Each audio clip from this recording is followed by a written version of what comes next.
الحمدللہ اللہ رب العزت کا نہایت ہی کرم اور اس کا احسان عظیم کہ جس رب کائنات نے سن 1444 کی عید الاضحیٰ کا یہ موقع عنایت فرمایا۔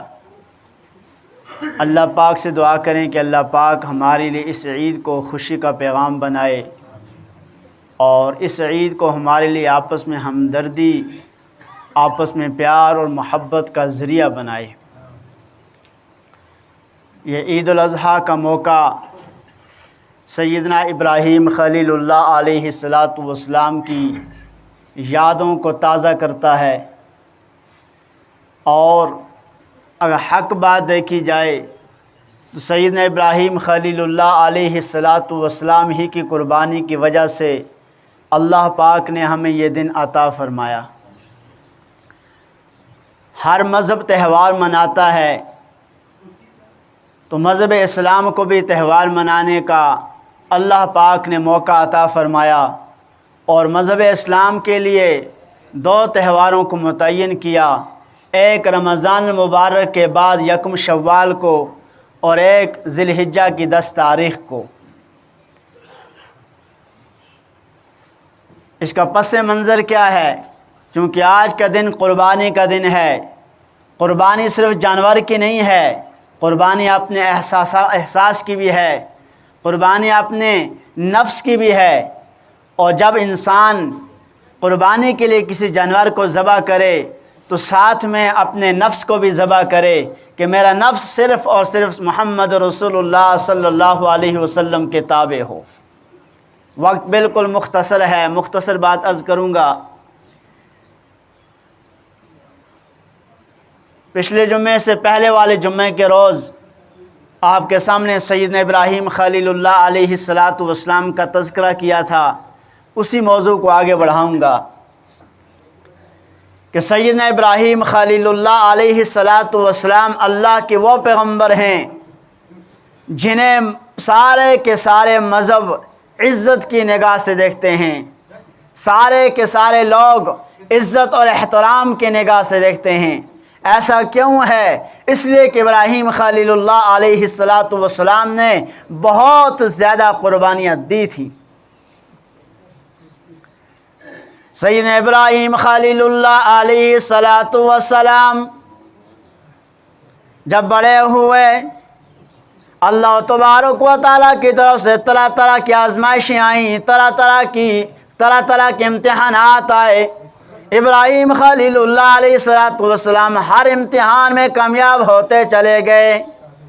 آپ کو گھر سے نکالا گیا، آپ کامیاب ہو گئے۔ آپ کو آگ کے اندر ڈالا گیا، آپ کامیاب ہو گئے۔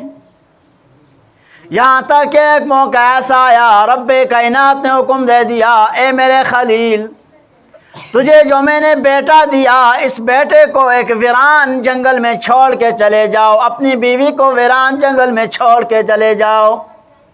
میرے ایمان والے بھائیوں، یہ بھی بڑا عجیب قسم کا امتحان تھا، بڑا سخت امتحان تھا، بڑی کڑی اور سخت قسم کی آزمائش تھی۔ وہ بیٹا جو ابراہیم خلیل اللہ علیہ السلام پوری عمر مانگتے رہے، ربی حب لی من الصالحین، مولا مجھے بیٹا عطا فرما، مولا مجھے اولاد عطا فرما۔ پھر اتنی بزرگی کی حالت میں جا کر بیٹا ہوا، کتنا خوبصورت بیٹا جو نبی بنا۔ اس بیٹے کے بارے میں اللہ حکم دیتے ہیں کہ ابراہیم خلیل اللہ، میری رضا کے لیے اپنے بیٹے کو ویرانی جنگل کے اندر چھوڑ کے آ، ایسی ویرانی جگہ میں جہاں نہ چرندوں نہ پرندوں نہ پانی ہو۔ بیوی کو بھی چھوڑ کے آ، بیٹے کو بھی چھوڑ کے آ، مڑ کے نہیں دیکھنا۔ سیدنا ابراہیم خلیل اللہ علیہ السلام بیٹے کو بھی لے رہے ہیں، اپنی بیوی کو بھی لے رہے ہیں، دونوں کو وہاں پہ چھوڑا۔ ہاجرہ پکار کے کہہ رہی ہے، او ابراہیم خلیل اللہ، میرا کیا قصور ہے، میرے بچے کا کیا قصور ہے؟ ابراہیم خلیل اللہ زبان سے کوئی بات نہیں کہتے بھی کیسے؟ اللہ کا حکم نہیں ہے۔ ابراہیم خلیل اللہ علیہ السلام سے حضرت حاجرہ فرمانے لگی ابراہیم صرف اتنا تو بتا دے، اتنا تو مجھے عرض کر دے کیا یہ تو اپنی طرف سے کر رہا ہے یا رب کی طرف سے کر رہا ہے؟ اللہ تبارک و تعالیٰ کے عظیم پیغمبر جواب دیتے ہیں حاجرہ میرے رب کا حکم ہے۔ حضرت حاجرہ فرماتی ہیں تو ابراہیم خلیل اللہ ہے، میں تیری بیوی ہوں، اسماعیل کی ماں ہوں، مجھے بھی اللہ پیارے ہیں، مجھے بھی اللہ کا حکم پیارا ہے، میں بھی پیچھے نہیں ہٹوں گی، میں بھی یہیں بیٹھی رہوں گی۔